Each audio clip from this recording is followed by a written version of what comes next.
Hi everyone, I trust you are well. It is yet another day. Now, we've talked about drinks, all kinds of drinks, but water is the best. Now, why is water the best drink? That's simply because 60%, 70% of your body is made up of water. Water has a number of important things that it does in the body.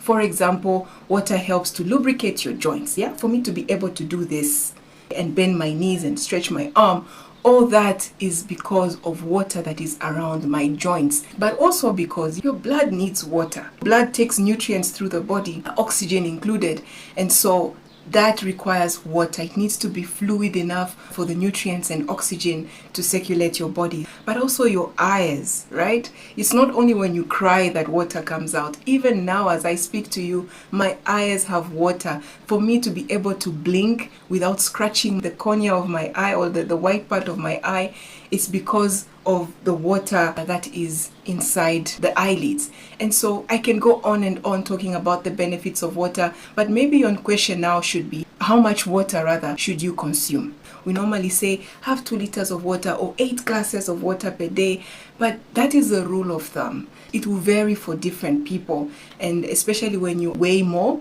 you need more water because your muscles need water. For you to sustain all that you are carrying requires water. So for me, I have a simple formula I would like for you to know today, that you can calculate how much water that you need, not what is general, but what is specific for you.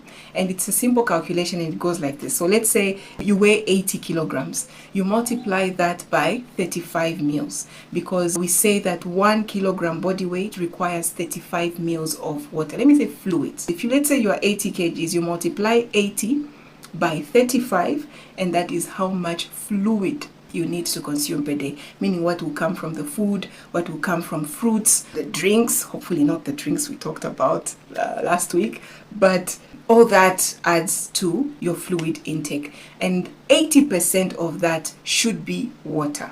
If you're 80 kgs, you do 80 times 35. That comes to about 2,800 mils. So that's milliliters. If you convert that to liters, rather, you just divide that by 1,000, which is 2.8 what? Liters. Now, how much of that fluid should be water? You do 80% of 2,800, which comes up to 2,240. And so 2,240 mils, which is about 2.2 liters of water. I hope you now see why we say drink at least 2 liters of water per day. That is the calculation you need to know so that you know how to balance up. Now, how do you consume water? In the past, I know even some relatives, when there was a buzz back then to say, no, drink a lot of water, it's good for you. And they would wake up with a 2.5 liter container, put it on the table, 06, by 07 hours, all the water is done. No, that's 2.2 liters of water. If you're 80 kgs, that 2.2 liters of water that you need to consume, it's through the day, not at once. If you like to do that, it's the wrong way of consuming water. You overwhelm your body, you overwhelm your kidneys. Space it out through the day. And another rule of thumb on how to drink water through the day is having 250 mils per hour. So you are sipping slowly on the water as you go. So you wake up in the morning at 6, for example, before you put any food in your mouth, have a nice glass of water, whether it's warm water or you put some lemon in it. Hey, go for it. A few, maybe 30 minutes later, sip again on some water. An hour later, sip on some water. So you are sipping water through the day, and roughly that should come up to about 250 mils per hour. By the end of the day, you will have consumed the amount of water that you need for the day, right? Now, what kind of water do we need to consume? There is tap water. Is it bottled water? Do I put chlorine? Do I boil? Do I buy alkaline water? Is it soft water or hard water? It's confusing, and sometimes the media out there will throw all kinds of information to you and you do not know now which is best. Even for us nutritionists, it can be confusing, but we always rely on evidence and peer-reviewed evidence. What is there that we need to consume? So there is firstly soft water and hard water. Now, hard water is what you get when you open your tap or what you get from the river. And by the way, we only have 1% of fresh water to consume in the world. And how you know that this is hard water? When you boil it in the kettle, you know that thing that forms there, I don't know what to call it, it looks like clay. It's calcium, it's magnesium, it's all that kind of chemical that sticks. Or when you do your laundry, you wash your clothes, after washing for a number of times, the water turns gray. That's another sign or an indication to you that you are dealing with hard water. Is it hard water that we should be consuming, or is it soft water? So now, soft water though is water that they add a bit of sodium to it. They also add potassium to it to make it soft. It actually makes bubbles with very little soap. Maybe if you want to make soapy water, you just have to add a little bit of soap and it makes bubbles. It's an indication to you that you're dealing with soft water. And oftentimes bottled water, they do that. If you check on the labels of bottled water, you see some sodium added to it. Now the danger or the challenge with that is that sodium shoots your blood pressure. So when you consume sodium in excess, remember sodium chloride, salt, and so that in itself for me is not advisable because it tends to shoot blood pressure. I did have a family relative over who is hypertensive, and when they drank bottled water, they would wake up even on a good day with elevated blood pressure. And I would wonder how come? And then this person now came to visit, and this person went to live now with my aunt, and at my aunt's house they consume borehole water. She noticed that the blood pressure normalized.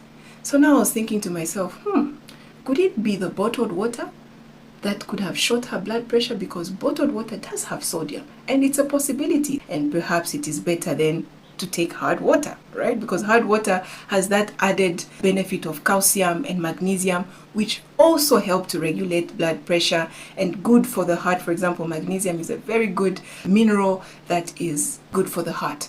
Maybe in that case, hard water is better. So now the challenge is with hard water, the contamination. Water is so unsafe. And in this country, we've realized that poor water and sanitation is the number one cause of malnutrition in Zambia. Because hard water is beneficial, if only it can be made safe to consume. Because I know in other countries, they take water straight from the tap. But even if it is safe to consume, when you open tap water, allow it to run for some time, and then you can take that water. What little things can we do to ensure that we make our water safe? Number one, boiling. Maybe the next best option now is to chlorinate, but we need to chlorinate carefully. Chlorine is a poison. It is meant to kill the germs in the water. E. coli and all its friends will die with chlorine, but we need to use chlorine correctly. That's Khalid of chlorine, and the instructions are there. Please follow those instructions carefully. Now there's always this, I'm always asked, is it good to take water when eating? Or how long do I need to leave a space for me to take water? When you take water with food, you are basically diluting the enzymes. When you take food in the stomach, the body releases enzymes. It's more like a salivary fluid that comes out of the cells of the body into the food to basically digest the food. So now when you add water, you dilute that solution. So you basically now just slow down the process of digestion. And so that's why you would hear some nutritionists say, take water after 30 minutes of eating. And so you either take water 30 minutes before and then eat your food, and then take again water 30 minutes after to allow proper digestion and much quicker instead of slowing down that process. There is also the issue of alkaline water before I get to how I drink water. Alkaline water is also being marketed out there to be the best water. Now, they claim that alkaline water, it slows down the process of aging, it helps with bone health, but that's because alkaline water, they really add calcium and magnesium, add bicarbonate of soda to make it alkaline, because there's that belief to say it is better to have an alkaline environment in the body than have acidity. That is being marketed like that because most of the foods we consume are very acidic. These pastries and refined products that we consume make the body very acidic. Anything in excess is bad. What we want is a balance. So when you are taking all these excessive acidic foods, the next thing now is, that's why there are people out there creating alkaline water for you to drink so that you regulate your acidity.